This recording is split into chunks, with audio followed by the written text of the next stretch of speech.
मुक्तीपरी सुरू असून यामध्ये आपण विकार विकल्पशून्य स्वभाव मात्रे निरालंबी आणि देवता स्मरणे अशा 4 वचनांचं आपण याआधी अध्ययन श्रवण केलेलं आहे. आजचं वचन आहे 5वं, जो जन्मक्षेपी. मागील आपण वचनांमध्ये 3 वचनांमध्ये पहिल्या दोष बघितलेला आहे. दोष त्यागार्थी स्वामी सांगतात. त्यानंतर 4थ्या वचनापासून विहित वाक्य सुरू होतात. त्याच्यामध्ये काय करायचं आहे, काय नाही करायचं आहे हे आधीच्या वचनात सांगितलं आणि 4थ्या वचनापासून काय नाही करायचं असं सांगितलेलं आहे. मग काय नाही करायचं तर विकाराचा त्याग जो आहे, म्हणजे विकाराचं किंवा विकल्पाचा उपयोग आपण घ्यायचा नाही, त्याचा त्याग करायचा, ते शून्य करायचे. स्वभावाला सुद्धा काय करा, नियंत्रित करायचं आहे आणि आलिंबनाचा त्याग करायचा आहे. हे केल्याने काय होतं किंवा हे केल्यानंतर मग पुढा विधी तो कोणता? देवता स्मरणे म्हणजे नामस्मरण सांगितलेलं आहे.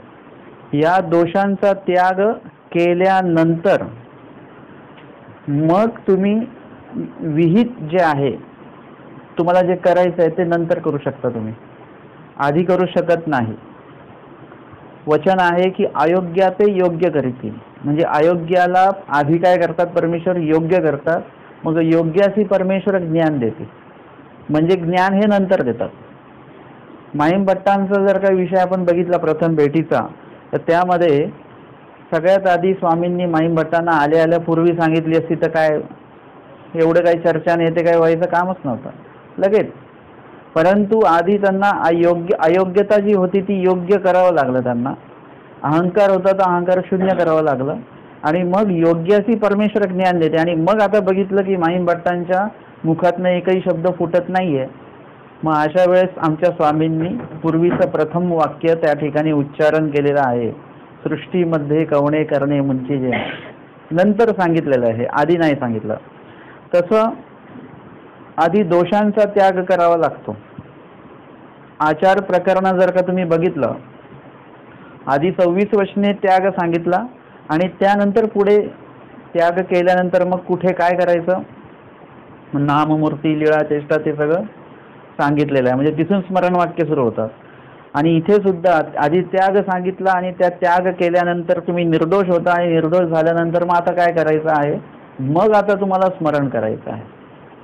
म्हणजे हा एक भाग लक्षात घ्या की तुम्हाला निर्दोष होण्यासाठी पण स्मरण करायचंच आहे, परंतु खऱ्या अर्थाने निर्दोष झाल्यानंतर, म्हणजे कसं की आजपासून आम्ही हे सोडतो आहे, म्हणजे तो एक तेवढा भाग तुमचा तो दोष कमी झालेला आहे. अमका दोष कमी झाला, तमका दोष कमी झाला, असं होता होता सोबत तुमचं नामस्मरण पण चालू आहे. आता हा विषय असा नाहीये की बाबा आपण आता असं करूया 20-25 वर्ष लागतील आपले सगळे दोष निघून जायला, मग त्याच्यानंतर 26व्या वर्षापासून स्मरण सुरू करूया, असा विषय नाहीये हा. आधी दोषांचा त्याग करा आणि मग स्मरण करा असं नाहीये. त्याग होतो आहे आणि त्यामध्ये स्मरण पण चालू आहे. त्याग स्मरण, त्याग स्मरण. एक वेळ अशी येईल की आज आपल्याकडे 25 दोष आणि 1 स्मरण आहे, उद्या 24 दोष 2 स्मरण होतील, उद्या 1 दोष आणि 25 स्मरण होतील. म्हणजे असा एक जो काही स्मरणाचे जे काही क्षण असतील किंवा तास असतील किंवा दिवस असतील ते वाढत वाढत वाढत जातील आणि दोषांचे क्षण वेळ काळ हा जो काही भाग आहे तो कमी कमी कमी कमी होत जाईल.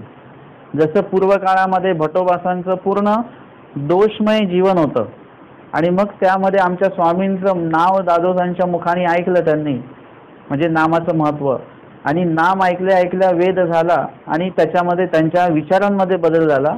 त्याच्यानंतर स्वामींच्या भेटीचा योग घडावा असा उल्लेख त्यांच्या मनामध्ये झाला आणि ती भेट पण त्यांना झाली. स्वामी म्हणतात आता इथूनही तुम्हाला स्थित्यंतर किंगा, म्हणजे आता तुमच्यामध्ये इथून बदल होत राहील हळूहळू. आणि मग तिथे स्वामी सांगतात आता येथीच्या जवळी का हे काय झालेले आहेत, आन झालेले आहेत, म्हणजे आता बदल झालेला आहे. घडूनी मडूनी योग्य केलं स्वामींनी त्यांना, म्हणजे त्यांच्यातला एक एक एक एक एक एक दोष जो आहे तो निघत निघत निघत गेला. 6 भेटी झाल्या, 6व्या भेटीमध्ये बोध झाला, पहिल्या भेटीत बोध नाही झाला. आणि मग 7व्या भेटीत अनुसरण, परंतु अनुसरणाच्या वेळेस पण अनेक दोष आहेत. आणि मग स्वामी त्यांना म्हणतात बघा दोष पाहिजे का गुण, नक्की पटकन विचार करा. आणि असं होता होता मग त्यांनी पूर्णपणे जे दोष होते ते बाजूला काढून टाकले. अनुसरणासाठी म्हणून जे दोष होते ते सगळे बाजूला केले आणि मग अनुसरणसाठी ते योग्य ठरले आणि मग अनुसरण घेतलं त्यांनी. असं तुम्हाला दोषांची निरसता क्षाळन हे प्रत्येक वेळी करावं लागेल. आता आपल्याला खूप झोप येते, खूप कंटाळा आलेला आहे, आळस आलेला आहे आणि आता स्मरण करायचं आहे. म्हणजे हा आळस हा दोष रूपाने आता उभा टाकलेला आहे. आता तुम्हाला काय करावं लागेल, याचा त्याग करावा लागेल आणि मग स्मरण करावं लागेल. म्हणजे तुम्हाला त्यावेळेस उपस्थित प्रत्येक वेळी तुम्हाला दोष उपस्थित होणार. प्रत्येक वेळी तुम्हाला कुठेतरी प्रवचनाला जायचं आहे की तुम्हाला काहीतरी उपस्थित झालं, पाहुणे आले वगैरे, आता यांचा त्याग करून आपल्याला जायचं आहे. कारण की ही परीक्षा असते. आपण बघतो असं की बाबा काहीतरी तुम्ही चांगलं करायचं आहे तर त्यामध्ये अनेक प्रकारचे अडथळे तिथे उभे होतात आपोआप. आणि मग त्यावेळेस तुम्हाला त्यांचा त्याग करता येतो की नाही येतो, परमेश्वर पण ते बघतात. तुम्हाला करता आलं पाहिजे त्याग. आपलं जर का विमानाचं तिकीट आपण काढलेलं आहे आणि आता आपण निघालोच बाहेर आणि पाहुणे आले तर तुम्ही काय कराल? पाहुणे की विमान? त्यांना थोडक्यात जेवढा मान देता येईल तेवढा देऊ आपण, पण महत्व आपण त्यांच्या मानापेक्षा विमानालाच देणार आपण, आहे की नाही? म्हणजे आपण कुठे प्रवास करतोय, कशाने प्रवास करतोय याला खूप महत्व आहे. आणि त्यानुसार आपण उपस्थित जी काही आता प्रसंग आहे त्या प्रसंगाला आपण किती आणि कसं समोरे जायचं, कसं टाळायचं आहे हा तुमचा भाग आहे. आता दुसरं उदाहरण घेऊया. आपण विमानाने चाललेलो आहे अमेरिकेला, आपण म्हणजे तुम्ही लोक. आणि आता समजा जो कोणी व्यक्ती चाललेला आहे त्याला जर का अटॅक आला तर आता आरोग्य की विमान? आता आरोग्य. म्हणजे प्रसंगोचित तुम्हाला ज्याला त्याला मान देता आला पाहिजे. आता सगळ्यात महत्त्वाचं आहे ईश्वर धर्म, ईश्वर विधी हे एका बाजूला आणि बाकीचे सगळे गोष्टी एका बाजूला. मग अशा वेळेस जर का तुम्हाला किती काही उपस्थित झालं तरी तुम्हाला ईश्वर पैकीच्या विधींना महत्त्व देण्याची वृत्ती तुमच्यामध्ये पाहिजे, मानसिकता तुमच्यामध्ये पाहिजे, वाचिकता पण पाहिजे की मला जास्तीत जास्त वेळ इथेच द्यायचा आहे. बोला पुन्हा पुन्हा, पूर्ण तयारी तशी करा तुम्ही. जशी आपली तयारी असते ना की बाबा कोणी जर का आपल्याला पैसे देतंय की तुम्हाला लागतील तेवढे पैसे घेऊन जा, काही परत देऊ नका हे, तर आपल्याला काय होतं की जेवढे पैसे आणले तरी आपल्याला असं वाटतं अजून आणावे का? म्हणजे अजून जेवढे भेटेल तेवढं ठीक आहे, अजून भेटेल तेवढं चांगलंच आहे. तसं ईश्वरपैकीचे जे विधी आहेत, ईश्वरपैकीचे विधी तुम्हाला जेवढे भेटतील तेवढं तुम्हाला त्याच्याविषयी अतृप्तता असणं गरजेचं आहे. अजून भेटलं पाहिजे, अजून भेटलं पाहिजे. जेवढं भेटेल तेवढं चांगलंच आहे. त्याच्यामध्ये वाईट असं काही नाहीये, तुम्हाला घातक असं काही नाहीये. उलट तुम्हाला ते पुढील जे काही तुमचा प्रवास आहे मोक्ष मार्गाचा त्याच्यासाठी सगळ्या गोष्टी या पूरक ठरणार आहेत, चांगल्या ठरणार आहेत. आणि म्हणून दोषांचा त्याग याकडे जास्त महत्त्व दिलं पाहिजे, ह्याच्याकडे जास्त लक्ष दिलं पाहिजे. आणि त्याच्याही पेक्षा जास्त महत्त्व गुणांकडे आपण दिलं गेलं पाहिजे. आता जर का कोणाला सांगितलं, निरूपणाचं प्रवचनाचं काही सांगितलं तर लोक एवढं क्षुल्लक कारण सांगतात तर ते कारण ऐकून म्हणजे अक्षरशः म्हणजे कसं तरी वाटतं की असं वाटतं ह्यांनी काहीतरी खोटं बोलून दुसरं कारण सांगावं. पण खोटं बोलावं वाटलं असतं पण कारण सगळं काहीतरी वेगळं सांगावं. ज्या कारणासाठी ते सत्संग वगैरे काहीतरी बोलवतायत हे अतिशय क्षुल्लक कार्य आहे. कुणाला तरी विचारलं का तुम्ही सत्संगाला काय येत नाही, तुमच्या घराच्या जवळ सत्संग असतो? ते म्हणाले बाबा मी कधी कधी असं असतं, मी तयारी करते सत्संगाला, अजूनपर्यंत एकदाही नाही आले. ते सत्संगाची सगळी तयारी करते पण तेवढ्यात कोणतरी येतं आमच्याकडे किंवा तेवढ्यात मला कुठेतरी जावं लागतं. हे दोन कारणं त्यांनी सांगितले. म्हटलं असा कुठलाच दिवस येत नाही का की त्याच्यामधनं एक दिवस तरी 1 मिनिटासाठी का होईना तुम्ही, मुख्यमंत्री वगैरे भेट देऊन जातात म्हटलं कार्यक्रमाला, धावत पळत विमानाने येऊन, हेलिकॉप्टरने येऊन, तसं तुम्ही 1 मिनिट का होईना तुम्ही असं सत्संगाला भेट तर देऊ शकता, येऊन दंडवत करून निघून जाऊ शकता. कधीतरी तुम्हाला 1 मिनिटं जबरदस्तीने काढावं लागेल, तेव्हा तुम्हाला 1 तास सहजपणे मिळेल. म्हणजे त्यासाठी तुमचे प्रयत्न असणं खूप गरजेचं आहे. परंतु त्यांनी जे कारणं सांगितली त्या कारणांना काही तथ्य नाही आहे. असं कुठे जावं लागतं तुम्हाला? असं कुठलं ठिकाण आहे की जे टाळताच येत नाही आणि ते नेमके आपल्या सत्संगाच्याच वेळेला तुम्हाला तिकडे ती वेळ म्हणजे तिकडे जायचं असतं, कोणीतरी बोलवलेलं आहे, काय आहे? अर्थातच माणूस महिन्यातनं एकदा जर का कुठे गेला, 2दा गेला, तर ते म्हणते मला नेहमी जावं लागतं, मला नेहमी काही ना काही बाहेर काम असतं, हे असतं. म्हणजे अडचण एकदा निर्माण होते, परंतु आपण ती अडचण रोज निर्माण होते अशा पद्धतीने आपण ते सादर करत असतो. आणि म्हणून काय केलं पाहिजे की ह्या उपस्थित होणारे जे काही दोष आहेत ना, यांना बाजूला काढताच आलं पाहिजे, तुम्हाला बाजूला सारून देता आलं पाहिजे. तरच तुम्ही काहीतरी पुढे तुमचा प्रवेश होईल. जसं आपण गर्दीमध्ये आपण पाहतो, तुम्ही जर का स्वतः प्रयत्न नाही केला तर तुम्ही गाडीमध्ये नाही जाऊ शकत, तुम्ही खालीच राहणार. उतरताना पण असं ते म्हणतात की बाबा आपण नुसतं उभं राहायचं असतं, परंतु प्रत्येक वेळी जमत नाही बरं काय. कधी कधी असं असतं की तुम्ही मागे जर का राहिलात ना, तर तुम्ही मागेच राहता, मग ते परत दुसरे जे लोक आहेत ते तुम्हाला आतमध्येच ठेवतात किंवा बाहेरचे लोक तुम्हाला बाहेरच ठेवतात. म्हणून त्या ठिकाणी तुमचा प्रयत्न असणं पण खूप गरजेचं आहे. नसेल तर पुढे विधी होणार नाही. आणि म्हणून देवता स्मरणे म्हणजे ईश्वराच्या नामाचं स्मरण त्या ठिकाणी सांगितलेलं आहे. दोष निरस्ता झाली की लगेच तिकडे गुणदायक गोष्टींचं तिकडे त्या ठिकाणी निर्मिती जी आहे ती होणं गरजेचं आहे. नाहीतर ते बोलतात रिकामं जर का डोकं असेल तर ते त्याच्यामध्ये वाईट वाईट विचार यायला लागतात. आणि त्यामुळे आपण काय केलं पाहिजे की त्या ठिकाणी लगेच चांगली गोष्टीच्या सुरुवातीचं जे शुभारंभ तो लगेच केला पाहिजे, तर ती लिंक सुरू होते.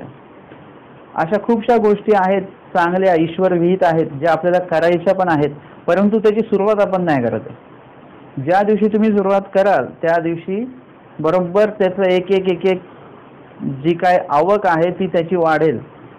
त्याची जी काही उपस्थिती आहे तुमच्या मनामध्ये ती उपस्थितीच्या टक्केवारीमध्ये वाढ होईल. परंतु आपण काय करतो की नाही नाही नंतर करूया, आता हा 1 महिना गेला, पूर्ण फेब्रुवारी महिना गेला की मग मार्चमध्ये आपण करू. मग मार्चमध्ये असं असतं की मार्च एंडिंगचा हिशोब असतो काही.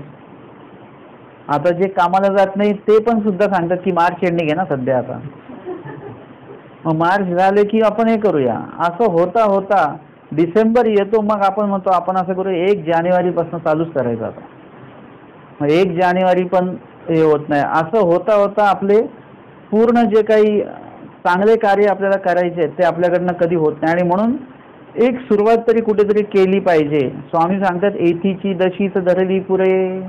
तुम्हाला पाहिजे कपडा, परंतु तुम्ही कपडा नाही धरायचा, ते तुमच्या हाताला पण येणार नाही. तो त्या कपड्याच्या प्राप्तीसाठी तुम्हाला काय करावं लागेल, कपड्याची एक दशी म्हणजे एक टोक आहे, एक तुकडा आहे त्या कपड्याचा, तो जरी पकडला तुम्ही तरी अख्खा कपडा तुम्हाला प्राप्त होऊ शकतो.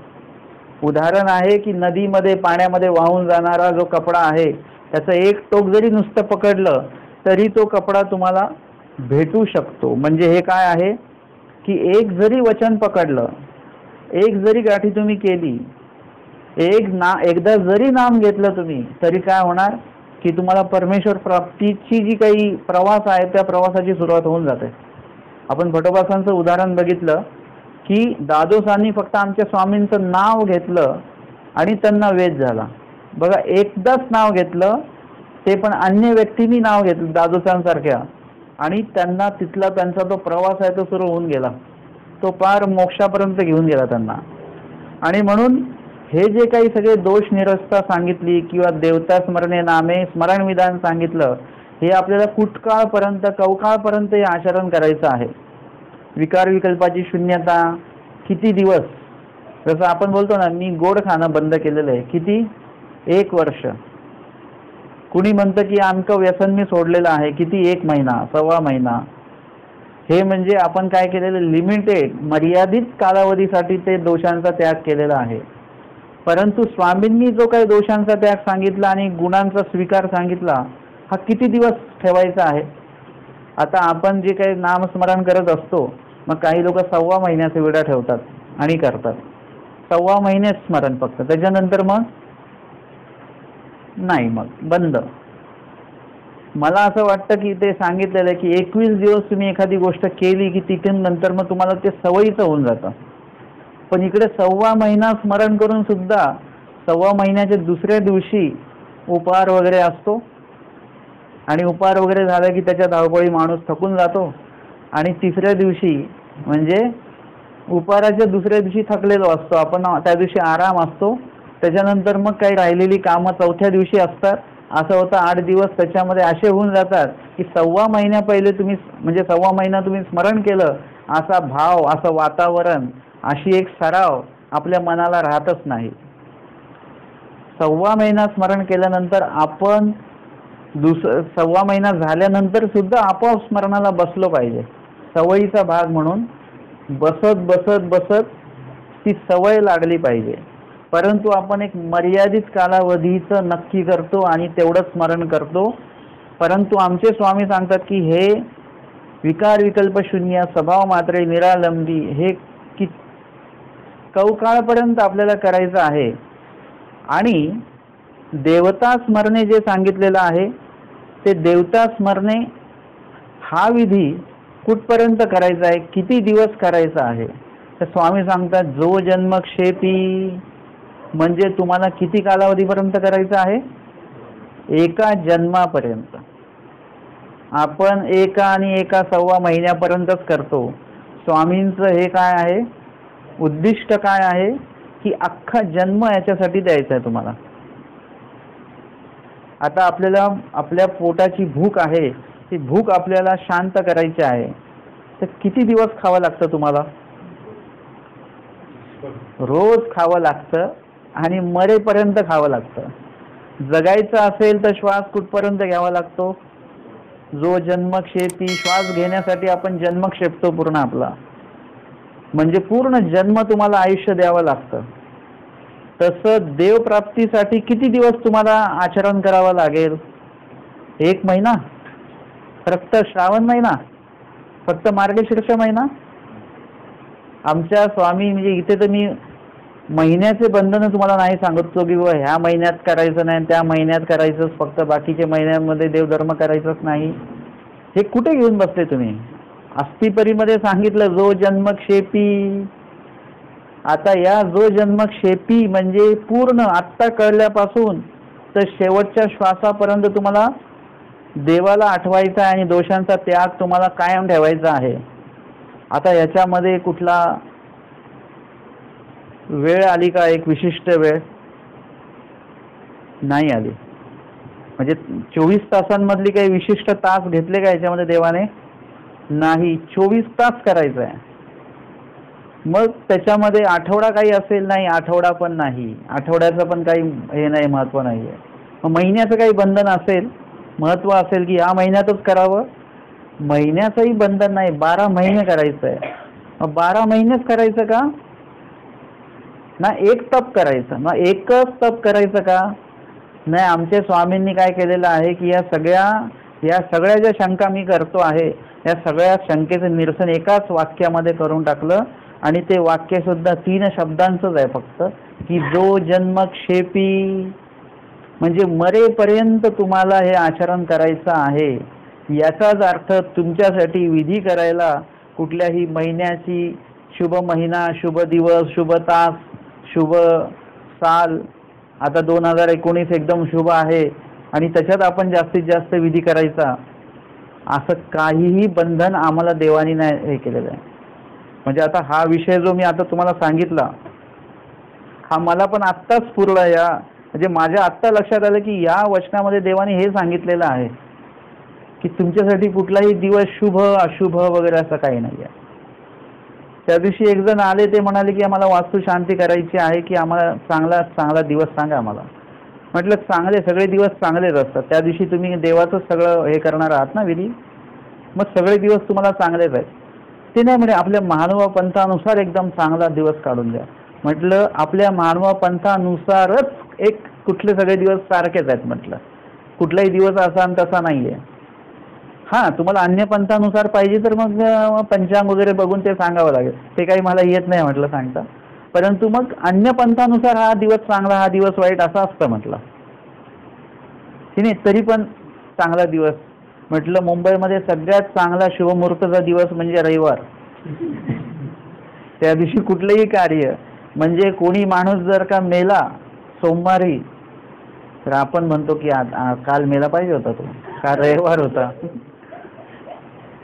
म्हणजे नोकरदार वर्गाला कुठेतरी मनामध्ये हा प्रकार येतो की रविवार असतं तर बरं झालं असतं. मग कुठलं शुभ कार्य असो नेता, कोणाचं ते मृत्यूचं ते वगैरे ते दुःख कार्य असो, काही मनामध्ये येऊन जातं की रविवार असतं तर बरं झालं असतं, असं ते बोललं जात असतं. आणि म्हणून सगळ्यांनी जर का रविवार शुभ दिवस म्हणून मान्य केलेला आहे, तर मग आता आपल्याला कुठले शुभ आणि अशुभ दिवस असं काहीही नाहीये. जो जन्मक्षेपी एकदा विधी सुरुवात केली की तुम्हाला तो रोज मरेपर्यंत, शेवटच्या श्वासापर्यंत तुम्हाला तो करायचा आहे. जर का तुम्ही आयुष्यभर हे केलं तर आयुष्य संपल्यानंतर सुद्धा तुमच्यासोबत हे जाणार आहे सगळं. आपली संपत्ती काय आहे? आपली संपत्ती ती आहे जी आपल्या सोबत येणार आहे. मग त्याच्यामध्ये तुम्ही पापरूप कर्म जोडलेले आहेत आणि पुण्यरूप कर्म जोडलेले आहेत, योग्यता जोडली, अयोग्यता जोडली, हे सगळी तुमची संपत्तीच आहे. कुसंपत्ती आणि सुसंपत्ती, जे काही वाईट जोडले ती कुसंपत्ती आहे, पण संपत्तीच आहे आता ती, कारण ती आता आपल्यासोबत येणार आहे. एखादी नोट फाटकी आहे, ती चालणार नाही आहे, 500ची जुनी नोट आहे, परंतु संपत्ती तर आहेच की नाही आता तुमची, असं ती तुमची संपत्ती आहे, परंतु आता ही न चालणारी आहे, कुसंपत्ती झाली ती. तर मग आपल्याला आता काय करावं लागेल की त्या विचाराने आपल्याला चालायचं आहे आता. आणि म्हणून कुठलाही आपण विकल्प शून्य या वचनामध्येच ते बाकीचं आलं बघा. त्याला लगोलग आता विषय हा पण आला एकदम की याला अजून पूरक वचन देवानी विकल्प शून्य सांगितलेलं आहे. म्हणजे तुमच्यामध्ये कुठल्याही प्रकारचा संदेह नको पाहिजे, विकल्प नको पाहिजे, शुभाशुभ नको पाहिजे, शौचाशौच नको पाहिजे. म्हणजे हे सगळं तुम्हाला काय पाहिजे, ह्याच्यामध्ये पण तुम्ही शून्य असले पाहिजे. कोणी म्हणाले की बाबा, आता समजा मी जसं त्यांना सांगितलं की बाबा तुमच्यासाठी सगळे दिवस सारखे, कुठल्याही दिवशी तुम्ही ते करा. उलट वाईट वेळामध्ये, जसं लोक म्हणतात आता नको 12 ते 3 तामस काळ असतो, त्या काळामध्ये देवाचं काही वाचायचं नाही. मी म्हणतो अरे त्याच काळात वाचा. उलट त्या काळात गरज आहे ना. तुम्ही थंड पाणी कधी पिता, थंडीत की गरमीत? आता तुम्ही म्हणाल नाही उष्णता खूप आहे, आता थंड पाणी प्यायचं नाही, चालेल असं? की आता थंडी खूप आहे, गरम पाणी प्यायचं नाही. म्हणजे त्या काळामध्येच तर त्याची जास्त आवश्यकता असते. आपण जर का त्या काळामध्ये रिकामच राहिलो, देवाचं काहीच नाही केलं, तर मग काय होणार, तो वाईट आणि तामस काळ आपल्यावर प्रभावी होईल. आता तुम्हाला या वचनात 2 वचनावरून तर तुम्हाला कळलं, विकल्प शून्य आणि जो जन्मक्षेपी याच्यावरून कळलं की आपल्याला दिवसभराचं सुद्धा कुठलं बंधन नाहीये. तुम्ही सकाळी 3 ते 6चा तर काळ आहे, वेगळा आहे तो काळ, कारण की त्यावेळी स्वामी कृपादृष्टीने अवलोकन करतात आणि म्हणून तो काळ तर महत्त्वाचा आहेच आम्हाला. पण त्या व्यतिरिक्त 21 तास जे आहेत, 3 ते 6 हे 3 तास आणि 21 तास जे बाकीचे आहेत ते सुद्धा आम्हाला तेवढेच महत्त्वाचे आहेत. तुम्हाला विधी चालूच ठेवायचा आहे, बंद करायचाच नाही आहे. आणि म्हणून जो जन्मक्षेपी म्हणजे दोष त्याग पण किती दिवस ठेवायचा? मी आता फक्त 1 महिना भांडणार नाहीये असं, आणि 1 महिन्याने मग सगळे भांडणं असे लिहून ठेवायचे, कुठले कुठले भांडणं करायचे ते नंतर. तसं चालतं ना. जो जन्मक्षेपी म्हणजे एकदा तुम्ही दोष त्याग केला, व्यसनाचा त्याग केला की तो मरेपर्यंत तो टिकवता आला पाहिजे. जर का आपण मृत्यूपर्यंत एखादा निश्चय घेऊ शकत नसू, म्हणजे आपण किती कमकुवत मनाचे आहोत, कमकुवत निर्णयाचे व्यक्ती आहोत आपण. म्हणून तसं असता कामा नये. आपले निर्णय एकदम ठाम पाहिजेत, पक्के म्हणजे पक्के पाहिजेत. या ठिकाणी आपल्याला जर का बाईसांकडे आपल्याला बघता आलं तर बाईसांचे निर्णय असे पक्के होते की असं म्हणजे असंच, तसं म्हणजे तसंच, एकदम पक्क होतं.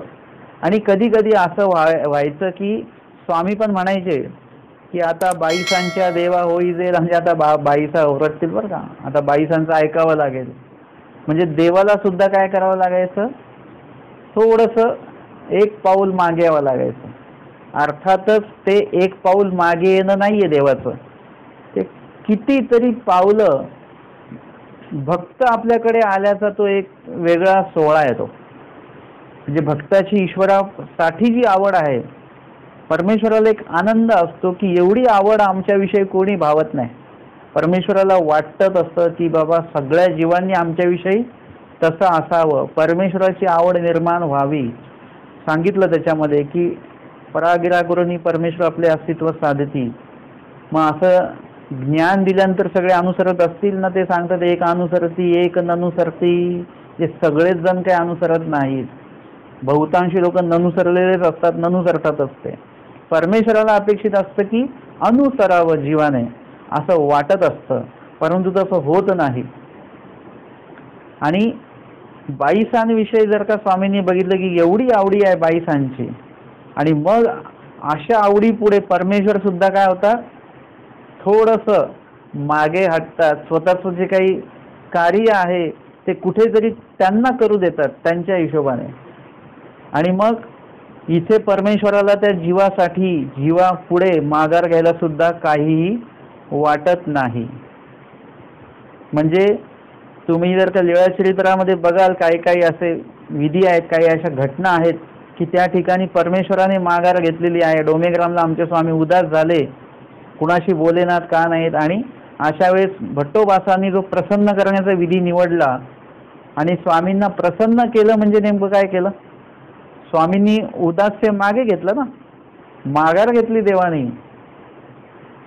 ही माघार म्हणजे ही माघार नसते बरं काही. माघारमध्ये हा एक वेगळा आनंद आहे परमेश्वराला, पण एक प्रसन्नता आहे त्याच्यामध्ये. आणि म्हणून आपल्याला आपल्या बाबतीमध्ये प्रसंग घडले पाहिजेत, आपल्याकडनं हे प्रसंग घडले पाहिजेत ज्याच्यामध्ये देवाला तुम्हाला प्रसन्न करता येईल. आणि ते प्रसंग म्हणजे हे असेच आहेत की तुम्हाला जो जन्मक्षेपी, म्हणजे तुम्हाला काय करावं लागेल, पूर्ण जन्मक्षेपावं लागेल, त्याच्यामध्ये जन्म द्यावा लागेल तुम्हाला. आणि पुढे सांगतात तयासी परमेश्वर पुनरपी आपला संबंध देती. आता विकार विकल्पाची शून्यता, विकल्पाची शून्यता केली त्याला परमेश्वर काय देतात, विकाराची शून्यता केली त्यांना परमेश्वर काय देतात, स्वभावाला मात्रा दिली त्यांना परमेश्वर काय देतात, किंवा आलिंबनाचा त्याग केला ज्यांनी देवासाठी, हे सगळं देवासाठी बरं का, डॉक्टरांनी सांगितलं म्हणून नाही, देवासाठी म्हणून तुम्ही ते सगळं केलं तर त्याच्यामुळे आपला काय फायदा आहे.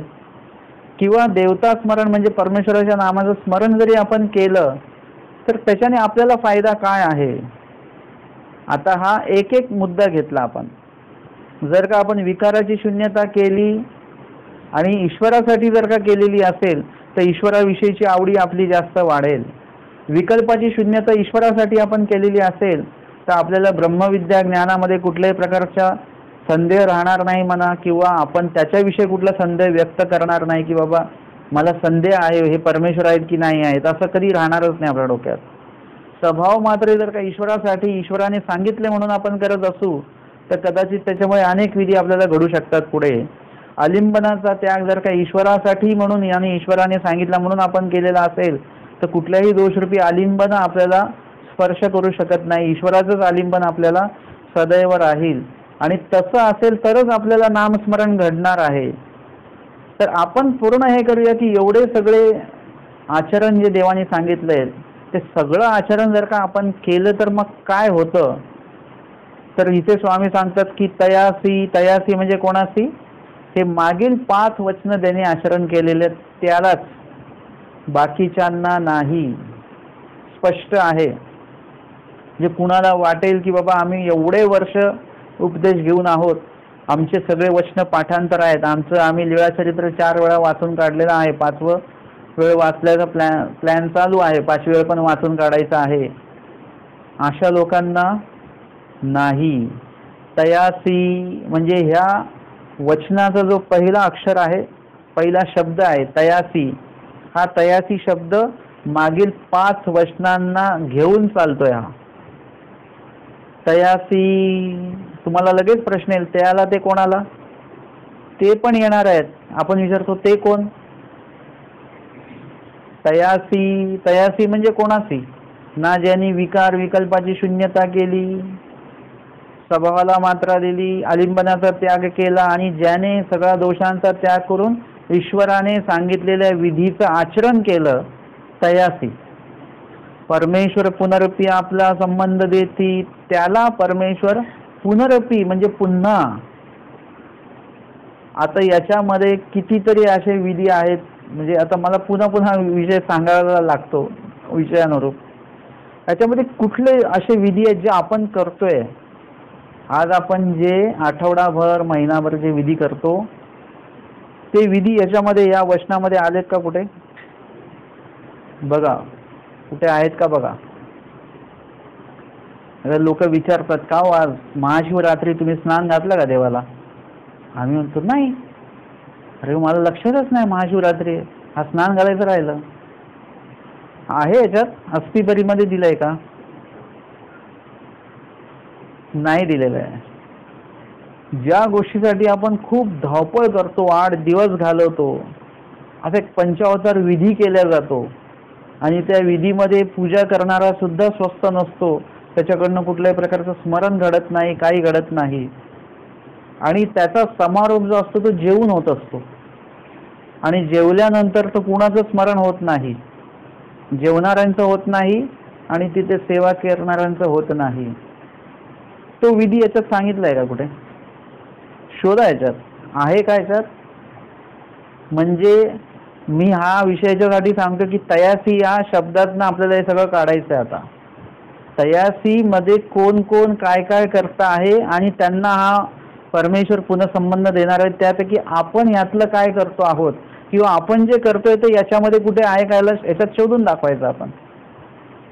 जर का तुम्ही म्हणाल की आम्ही लीळा वाचतो, आता याच्यामध्ये लीळा वाचावी असं कुठे नाहीये, परंतु देवता स्मरणे म्हणजे ईश्वराला आठवणे याच्यामध्ये लीळा आल्या की नाही? लीळा आलेल्या आहेत त्याच्यामध्ये. त्याच्यानंतर आचरण, क्षेपी, याच्यामध्ये आचरण आलं. क्षेपी म्हणजे साधारण नाहीये हे. क्षेपी या पदामध्ये अजून काही गोष्टी येतात. शारीर कष्ट आणि मानसिक दुःख, देवाने जे काही आपल्याला वियोग दिलेला आहे त्याविषयी तुम्हाला काय पाहिजे? मानसिक दुःख असलं पाहिजे आणि त्या दुःखास्तव तुम्ही काय केलं पाहिजे? शरीराला आपल्या कष्ट दिली पाहिजे. तेल तूप वगैरे हे सगळं गाळोत्तर रस आहे, त्याचा आपण काय केलं पाहिजे? कमी कमी कमी ते हे केलं पाहिजे, त्याचा विनियोग केला पाहिजे. किंवा जे जे काही आहारामध्ये देवाने सांगितलेलं आहे, वृक्षांना खाणं वगैरे येते, ते कधीतरी आपण महिन्यातनं एकदा तरी वृक्षांना खाल्लं पाहिजे. बघितलं पाहिजे की एक दिवस तुम्ही वृक्षांना खाऊन बघा काय होतं ते. असं साधक आहेत तो जन्मक्षेपतात या वृक्षांनाच्या माध्यमातून. आयुष्यभर मरेपर्यंत वृक्षांनाच खाणारे लोक आहेत, आचरणवंत साधक आहेत. ते कसं हे करत असतील? आपण जसं आहे की यांनी पंचावतार केलं आपण करायचे, त्यांनी एवढे खर्च केले आपण तेवढे खर्च करायचे. काय उपयोग होतो? 1.5-2 लाख रुपये तुम्ही जर का एका पंचावताराला खर्च करता आणि त्याच्यामध्ये साधू कमी आणि ग्रस्त मंडळी जास्त, त्यातल्या बहुतांशी पैसा डेकोरेशनमध्ये खर्च होतो, बहुतांशी पैसा भोजन बनवण्यात खर्च होतो आणि ते भोजन खाणारे सगळे ग्रस्तच लोक असतात आणि सगळे जेवले की त्याचं पुढे त्याच्यातनं आउटपुट तुम्हाला काय मिळालं? धर्माची काय प्रचार झाला तुमचा? काही त्याच्यातनं ते मिळत नाही. तेवढे 1 ते 2 लाख रुपये जर का तुम्ही धर्मकार्यामध्ये उपयोगात आणले, आमच्या पंथामध्ये काही गोष्टी उपयुक्त आहेत ज्या आवश्यक आहेत, परंतु त्या कुठेही चालू होत नाहीयेत, कुणी ते चालू करत नाहीये. त्यामध्ये जर का तुम्ही ते पैसे हे केले किंवा आपल्या पंथामध्ये तुम्ही गृहस्थ लोकांसाठी ज्ञानदातृत्वासाठी काहीतरी एक प्रयत्न केला आणि त्यातनं जर का अनेक लोकांना नामस्मरण घडवण्याचा विधी, त्याच्यानंतर अभ्यास करण्याचा विधी, आचरण करण्याचा विधी, यासाठी जर का तुम्ही काहीतरी सपोर्टिव्ह कार्य करत असाल तर ते खूप महत्त्वाचं आहे.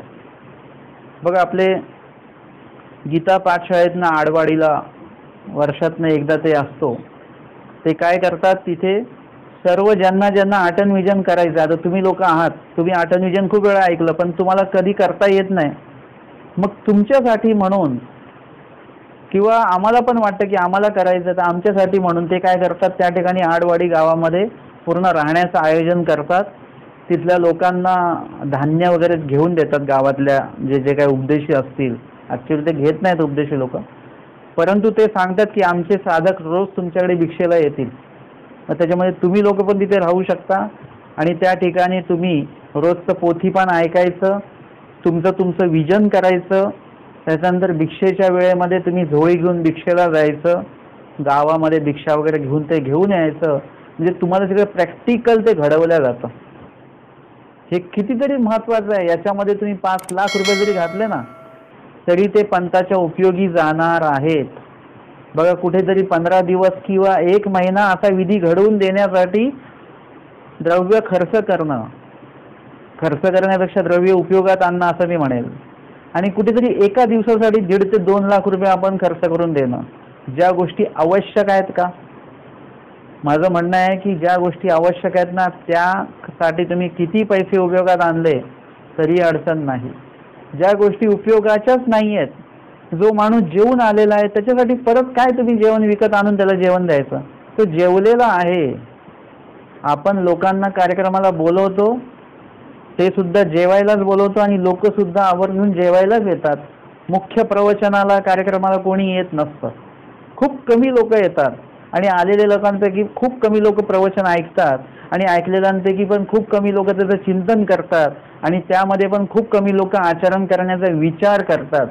आचरण करणारे तर मनुष्यानाम सहस्रेषु आहेत. म्हणजे आपलं जे काही धावपळ आहे ती कुठेतरी उपयोगामध्ये जाते आहे का, ते खूप लक्षात घेतलं पाहिजे. आणि हे सगळं आपल्याला तयासी या पदामधनं सगळं येणार आहे. तयासी परमेश्वर, तयासी ते कोणासी याचा शोध तुम्हाला घ्यायचा आहे. आता आपण अस्थिपरी जी घेतलेली आहे ती 1, 2, 3, 4 आणि 5वं वचन घेऊन मग हे 6वं वचनाचं पहिलं आपण हे घेतलेलं आहे, पद घेतलेलं आहे वचनाचं. आता तुम्ही जेव्हा पहिलं पद वाचाल ना, तयासी, आता तुम्हाला परत उलटी अस्थिपरी म्हणजे परत उलट जायचं आहे, परत मागे जायचं आहे. तयासी ते कोणासी, तुम्ही सगळ्यांच्या पुढे आलेला आहात, मागे तुमच्या लोक आहेत आणि जर का कोणी म्हणलं ते कोण आहेत, तर तुम्हाला मागे बघावं लागतं आणि मागे बघताना तुमच्या मागचा माणूस आधी दिसेल तुम्हाला, मग त्याच्या मागचा, आणि मग सगळे असे बघावे लागतील. तर मग तुम्हाला त्याचं आकलन होणार की कोण आहेत, आता कशी बैठक आहे, कशी मांडणी आहे, हे तेव्हा कळेल. आणि मग तुम्हाला एक एक कळेल की अरे जन्म तर क्षेपलेला नाहीये. त्याच्यानंतर स्मरण पण आपलं काही जेमतेमच आहे. त्यानंतर आलिंबन तर भरपूरच लावून ठेवलेत आपण. स्वभावाला अजिबात मात्रा नाहीये, विकल्पाची शून्यता नाही, विकाराची शून्यता नाही. मग आपण केलं काय आहे, आता तुमची लिस्ट काढा. मग आता तुम्ही काय काय केलेलं आहे ती एक लिस्ट आहे, लांब लचक, आणि ही 6 वचनांची 5 वचनांची एक यादी आहे. दोन्ही समोर ठेवा. हे दोन्ही कुठेतरी मिळतायत का एकमेकाला ते बघा. आपण जे पदार्थ बनवतो ना घरी, कशात पण काही पण नाही टाकत. बरोबर याच्यात हेच टाकलं पाहिजे ते नाही टाकायचं, त्याच्यात तेच टाकलं पाहिजे ते नाही टाकायचं. हे सगळ्याचा ताळमेळ जोडूनच तो एखादा चांगला पदार्थ चांगला बनत असतो. तसं आपण जे नित्यविधी आता करतो आहे आणि देवाने सांगितलेले, हे कुठेतरी याचा ताळमेळ जर का जमत नसेल तर तो पदार्थ कसा होईल? मग तयासी पुनरती आपला संबंध कसं कुठल्या अर्थाने देतील आम्हाला देव? काय तुमच्याकडे क्वालिटी बघतील किंवा काय तुमच्याकडे बघतील की बाबा ठीक आहे या बेसवर आम्ही तुम्हाला नोकरी देत आहोत. काहीतरी एक्सपिरियन्स विचारतात, काहीतरी अनुभव विचारतात, तुमच्यातलं काहीतरी टॅलेंट बघतात. देवानी आमचं काय टॅलेंट बघावं? ते म्हणते अहो आम्ही हे सांगितलेलं, हे कुठे केलं तुम्ही? विकार शून्य केलंच नाही, विकल्प शून्य नाही केलेलं आहे, स्वभाव मात्र केलेला नाही आहे. त्या दिवशी रिझर्वेशन करायला गेलो मी, फॉर्म सगळा भरला व्यवस्थित, परंतु फॉर्म भरणाऱ्याची सही असते बघा खाली, ती सही म्हणजे तुम्ही असं जरी केलं तरी पण ती सही मानल्या जाते, ती काही एवढी महत्त्वाची नसते. परंतु एवढं सगळं करून मी ते फॉर्म दिला आतमध्ये, त्यांनी म्हणे सही करा म्हणे. मग ते मला ते नुसतं काय सही करावं लागले, मी माझं नावाचं फक्त पहिलं अक्षर काढून असं केलं, झाली सही. म्हणजे एवढं सगळं तुम्ही फॉर्म सगळा भरलेला आहे, ती सही नसली तर काही बिघडतं का? पत्ता दिलेला आहे, फोन नंबर दिलेला आहे, कुठे जायचंय, किती लोक जायचं आहे सगळं दिलेलं आहे. आता त्या माझ्या सही नाही केल्याने काय अडत होतं का?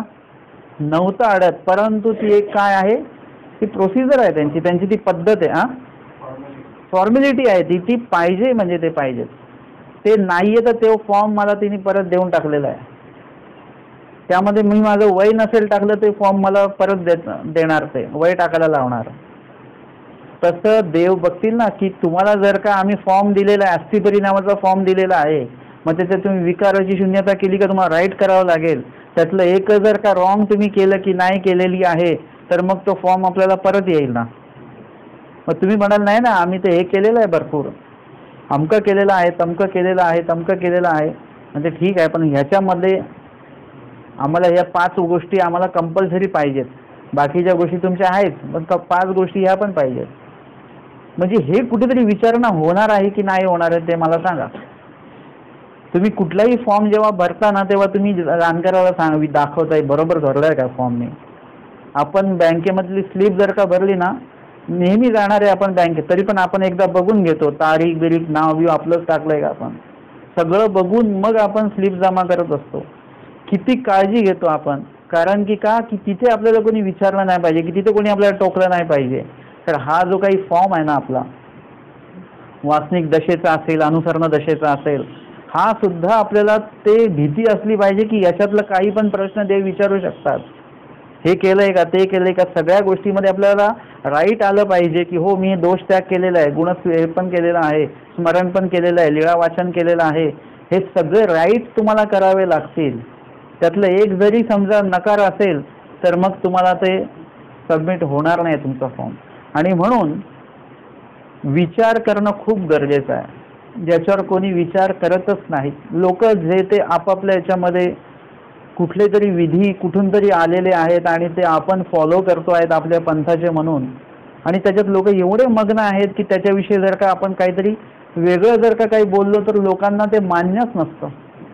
लोक त्याच्यातनं हे करतात की नाही नाही नाही आम्ही आता एवढं करतोय, मग हे बाबा सांगतात, ते सांगतात, ते सांगतात, तिथे कितीतरी आपण मानून बसलेलो आहोत. आणि म्हणून इथे देवाने निरालंबी या शब्दामध्ये ते सुद्धा सांगून ठेवलेलं आहे की नको ते विधी तुम्हाला करायचे नाहीयेत, काही गरज नाहीये, त्याचं आलिंबन त्यागून टाका.